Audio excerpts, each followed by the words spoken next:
Bismillahirrahmanirrahim. Alhamdulillahirrabbilalamin. Allahumma salli ala Sayyidina Muhammad wa ala ali Sayyidina Muhammad. Insyaallah kita akan melanjutkan pembacaan buku terjemah Ihya Ulumuddin terbitan Republika tahun 2011. Pintu masuk buku ini. Dr. Badawi pernah menyampaikan bahwa buku Ihya Ulumuddin ini pada dasarnya terbagi menjadi 3 bahasan pokok, yaitu Al-Aqliyah Al-Syar'iyyah, Al-Aqliyah Al-Falsafiyah, dan Al-Aqliyah Asy-Syufiyah. Al-Aqliyah Asy-Syar'iyyah.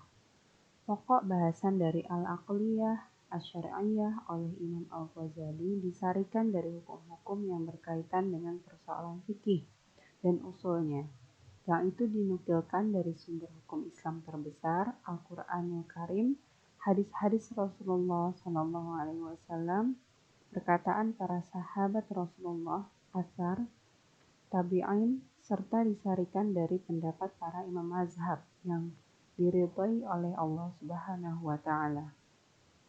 Ditambahkan pula dari perkataan para ahli fikih, ulama syariah, ulama hadis, dan ta'wil. Meski demikian, kesemua itu tidak menyimpan dari keempat sandaran hukum pokok.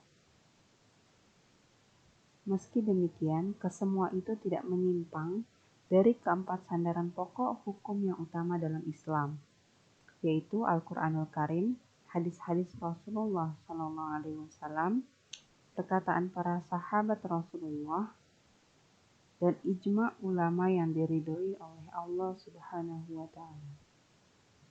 Al-Aqliyah Al-Falsafiyah. Pokok bahasan dari Al-Aqliyah Al-Falsafiyah oleh Imam Al-Ghazali disandarkan pada kemampuan akal manusia untuk memahami, sebagai sarana yang telah Allah Subhanahu wa Ta'ala anugerahkan kepada setiap manusia yang mampu menggunakan akal sesuai aturan dan petunjuknya, sekaligus sebagai pembenar dan saksi atas kebenaran aturan hidup yang disampaikan, yang itu bertujuan untuk memudahkan kita dalam menjalani hidup, serta seluruh aturan yang diperintahkan Allah Subhanahu wa Ta'ala di dalamnya.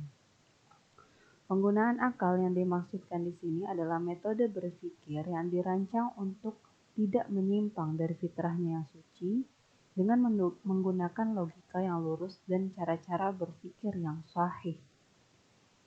Ketiga, Al-Aqliyah Al-Sufiyah. Sedangkan pokok bahasan dari Al-Aqliyah As-Sufiyah oleh Imam Al-Ghazali disandarkan untuk lebih mempersiapkan kepentingan urusan akhirat melalui cara-cara seperti bersikap zuhud terhadap urusan dunia, menyucikan diri dari segala bentuk urusan yang meragukan, maupun usaha pembersihan jiwa dari kotoran yang sanggup melingkupinya. Dan di atas semua permasalahan tersebut, tujuan utamanya adalah membersihkan qalbu melalui pendekatan diri secara langsung kepada Allah Subhanahu wa Ta'ala menggunakan beberapa metode yang sudah dituntunkannya.